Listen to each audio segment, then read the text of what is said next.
Hello दोस्तों, स्वागत है आपके अपने YouTube channel PCM tree classes पर। दोस्तों आज एक नई टॉपिक जो कि है नंबर सिस्टम एंड सिंप्लीफिकेशन आपको बताने वाले हैं, और ये जो है हर एग्जामिनेशन की दृष्टि से बहुत ही महत्वपूर्ण है। आज इसमें आपको डिविजिबिलिटी रूल बताएंगे, यानी कि विभाज्यता का नियम। सबसे पहले बताते हैं दो से विभाज्यता का क्या नियम होता है। तो दो से विभाज्यता का नियम होता है जिस संख्या के अंत में 0, 2, 4, 6 या 8 हो, वो संख्या क्या होगा, दो से डिवाइड हो जाएगा, यानी कि डिविजिबल हो जाएगा। दो से विभाज्यता का नियम, दो से विभाज्यता का नियम जिस संख्या के अंत में 0, 2, 4, 6 या 8 हो, तो वह संख्या पूर्णतः 2 से विभाजित होगी। फॉर एग्जाम्पल देख लीजिए, एग्जाम्पल में हो जाएगा जैसे 464, क्योंकि इसके अंत में क्या है, 4 है। इसका मान लीजिए 560, अंत में क्या है, 0, यानी कि जिसके अंत में क्या हो, 4, 0, 6, 8 ये सब होगा, क्या हो जाएगा, वो 2 से डिविजिबल हो जाएगा। मान लीजिए 468 है, इसके भी अंत में क्या है, 8 है, जो कि एक सम संख्या है, यानी कोई भी सम संख्या होगा अंत में वो 2 से क्या हो जाएगा, विभाजित हो जाएगा। अगला आपको बता दें 3 से विभाज्यता का नियम। 3 से विभाज्यता का नियम ये क्या होता है, समझ लीजिए। जिस संख्या में, इसमें क्या होता है, सभी संख्याओं क्या करेंगे, जोड़ लेंगे, सभी संख्या को जोड़ लेंगे, और ये देखेंगे 3 से यदि पूरा विभाजित हो जाएगा तो वो संख्या क्या हो जाएगा, 3 से पूरा कट जाएगा। यानी कि संख्या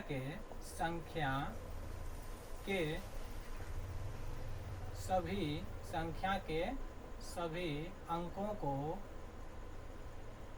जोड़ लेने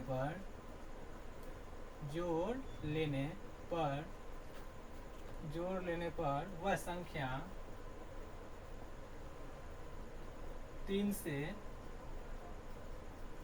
विभाजित होगी, तो वह भी 3 से विभाज्य हो जाएगा, 3 से विभाज्य हो जाएगा, ठीक है, होगा।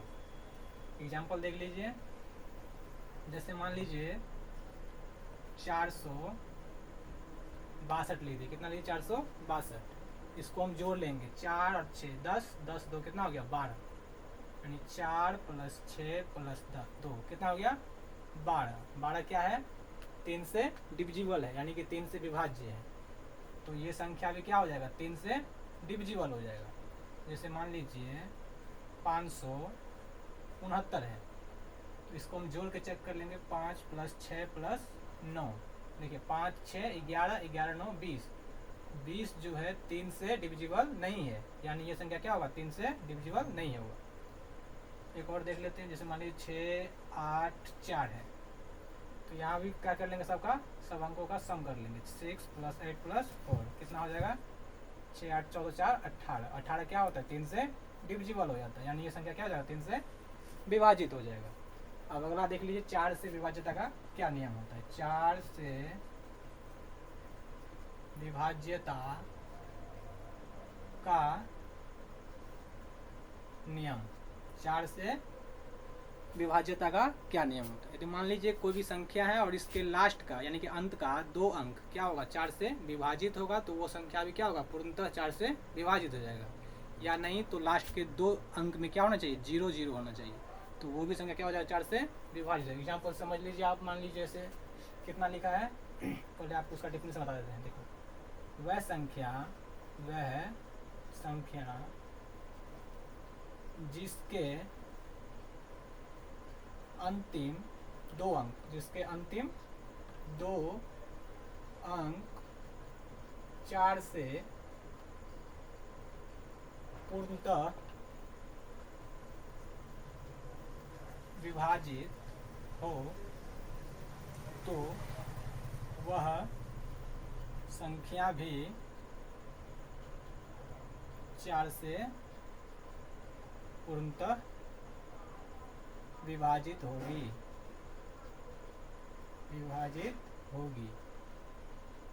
या नहीं तो क्या होगा, या अंतिम दो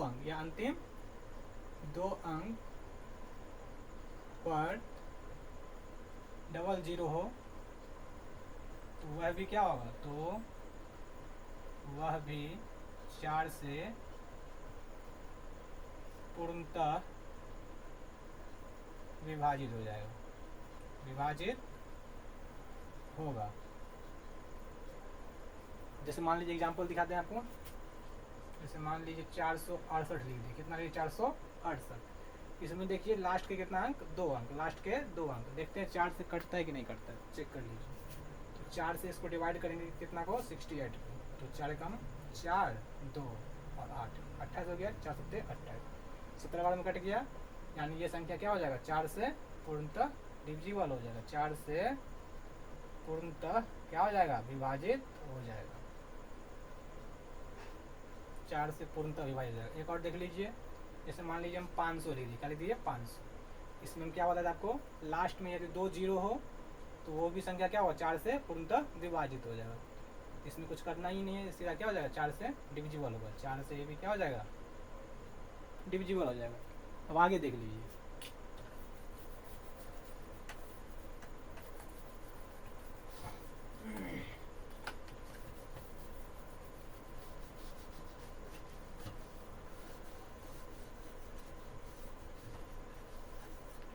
अब देखिए 5 से विभाज्यता का नियम, 5 से विभाज्यता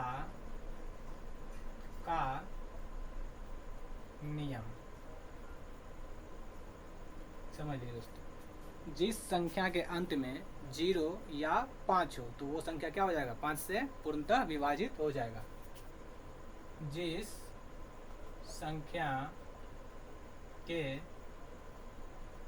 अंत में, जिस संख्या के अंत में यानी कि इकाई स्थान पर, किस स्थान पर, इकाई स्थान पर क्या हो, 0 या 5 हो तो वह संख्या क्या हो जाएगा, पूर्णतः, वह संख्या पूर्णतः क्या हो जाएगा, विभाजित हो जाएगा। 0 या 5 हो तो वो संख्या पूर्णतः 5 से विभाजित हो जाएगा। एग्जाम्पल, जैसे मान लीजिए कितना है 500, कितना है 500, इसके अंतिम अंक क्या है, 0 है, तो यानी ये क्या हो जाएगा, 5 से विभाजित होगा। जैसे मान लीजिए 804 लिख दिए, ये 5 से होगा कि नहीं होगा, नहीं होगा। क्यों नहीं होगा, क्योंकि इसके पीछे में यानी अंत में 0 या 5 नहीं है। एक और देख लीजिए, जैसे मान लीजिए 405 है, इसके अंत में क्या है, 5 है, तो 5 है तो ये भी क्या होगा, 5 से विभाजित होगा, यानी कि जिसके अंत में 0 या 5 तो वो संख्या क्या होगा, 5 से विभाजित हो जाएगा। अगला देख लीजिए, अगला 6 से विभाज्यता का नियम, 6 से विभाज्यता का नियम क्या होता है देख लीजिए। यानी जब भी कोई संख्या में क्या होना चाहिए, 2 से भी डिविजिबल होना चाहिए और 3 से भी डिविजिबल होना चाहिए, वो क्या हो जाएगा, 6 से पूर्णतः विभाजित हो जाएगा। जो देखिए, वह संख्या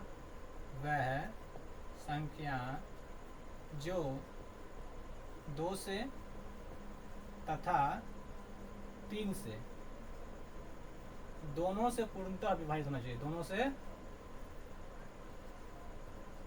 पूर्णतः विभाजित होना चाहिए, तो वह 6 से क्या होगा, विभाजित होगा, तो वह 6 से विभाजित होगा।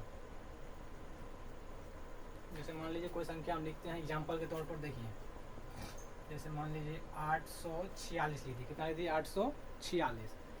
अब 2 से कटने का क्या रूल था, जिस संख्या के अंत में 0, 2, 4, 6 या 8 हो तो वो 2 से कट जाएगा। इसके अंत में क्या है 6 है तो ये क्या हो जाएगा 2 से कट जाएगा।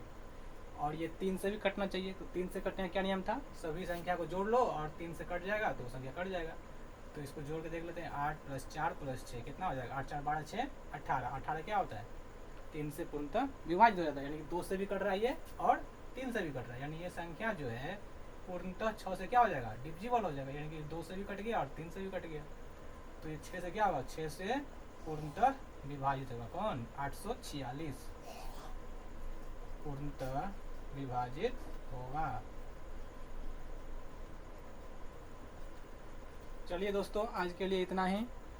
अब अगली क्लास कल बताएंगे। अगर आपको ये हमारा वीडियो पसंद आया हो तो अपने दोस्तों के साथ शेयर जरूर कीजिएगा और लाइक सब्सक्राइब जरूर कीजिए। Thank you.